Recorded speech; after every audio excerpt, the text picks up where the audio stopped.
दोस्तों, जीवन का अर्थ क्या है? मनुष्य कई अनुभवों से गुजरने के बाद ही जीवन की मूलभूत प्रवृत्ति को समझ पाता है। क्या है जीवन की ये मूलभूत प्रवृत्ति?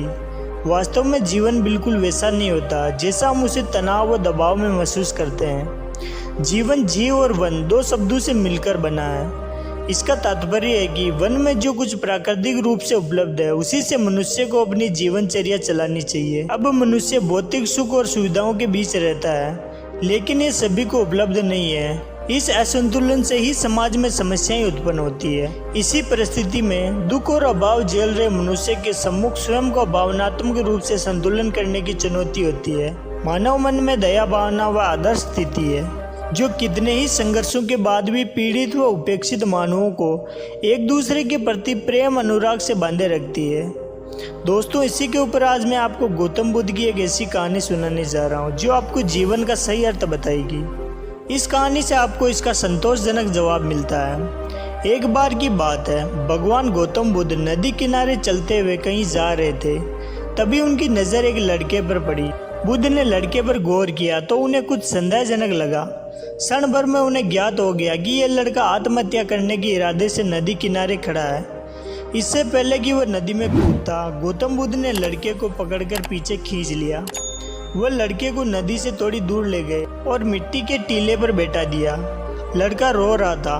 बुद्ध ने लड़के से पूछा, तुम ये क्या करने जा रहे हो? वह रोते हुए बीच बीच में रुक रुक कर बोलने लगा, मुझे जाने दीजिए, मैं परेशान हूँ। इस जीवन से मैं तंग आ गया हूँ, मैं मर जाऊँ, बस यही आखिरी इच्छा है। बुद्ध ने उसे समझाया, आत्महत्या करना महापाप है। लड़का बोला, आज नहीं तो कल मुझे भूख से मर ही जाना है। इससे अच्छा हूँ मैं आज ही मर जाऊँ, व्यर्थ कष्ट उठाने का क्या फायदा है। लड़के की बात सुनकर बुद्ध समझ गए, लड़के का मनोबल टूट चुका है। इसे अकेला छोड़ना ठीक नहीं है। अगर इसे अकेला छोड़ दिया तो निस्संदेह ये अपने आप को मार देगा। इसलिए बुद्ध लड़के को अपने साथ आश्रम ले गए। आश्रम पहुंचकर उन्होंने अपने एक शिष्य से कहा, जाओ एक चूहा पकड़ कर लाओ। बुद्ध के आदेश पर कुछ देर बाद वह शिष्य हाथ में चूहेदानी लिए बुद्ध के सामने उपस्थित हुआ। चूहेदानी में एक समान आकार का एक चूहा था, जिसे चूहेदानी से निकालकर बुद्ध ने एक कपड़े की थैली में डाल दिया। फिर थैले का मुंह बांधकर उसे एक जगह टांग दिया। चूहा कुछ देर थैले के अंदर इधर उधर भागता रहा।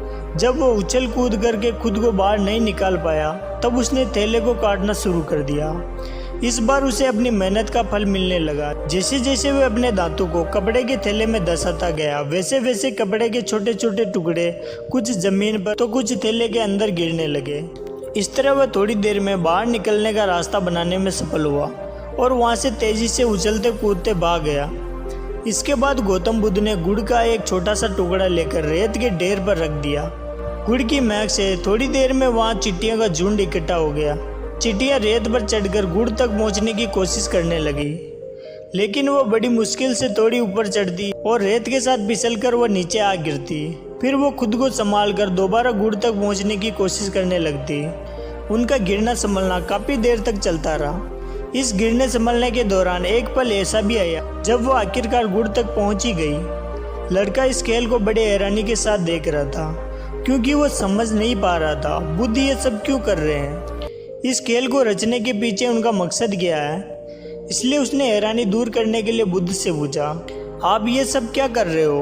तब बुद्ध ने कहा, मैं तुम्हें जीवन का सारांश समझा रहा हूँ। जीवन एक संघर्ष है। इस बात का जीता जागता उदाहरण तुम अपनी आंखों से देख चुके हो। तुमने देखा कि कैसे एक चूहा पिंजरे में कैद तुम्हारे सामने लाया गया, फिर उसे थैले में बांधकर टांग दिया गया। वो इधर उधर भागा, मगर उसे बाहर निकलने का कोई रास्ता नहीं मिला। वह भी सोच सकता था उसका जीवन यही खत्म होने वाला है, लेकिन उसने हार नहीं मानी। वो बाहर निकलने के लिए मेहनत करता रहा और आखिरकार वो बाहर निकलने में सफल हुआ।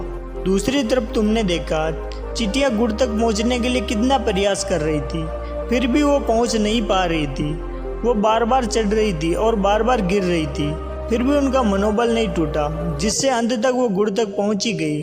मनुष्य के जीवन में भी बहुत सी रुकावटें आती है। मनुष्य जीवन में बहुत सी मुश्किलों का सामना करना पड़ता है। बहुत बार असफलताओं का मुंह देखना पड़ता है। अगर सभी लोग हिम्मत हार कर बैठ जाए या आत्महत्या करके इस कीमती जीवन को नष्ट करने लग जाए तो दुनिया का संचालन ही थम जाएगा। पुत्र, जीवन एक संघर्ष है, लेकिन सभी समस्याओं का समाधान भी है।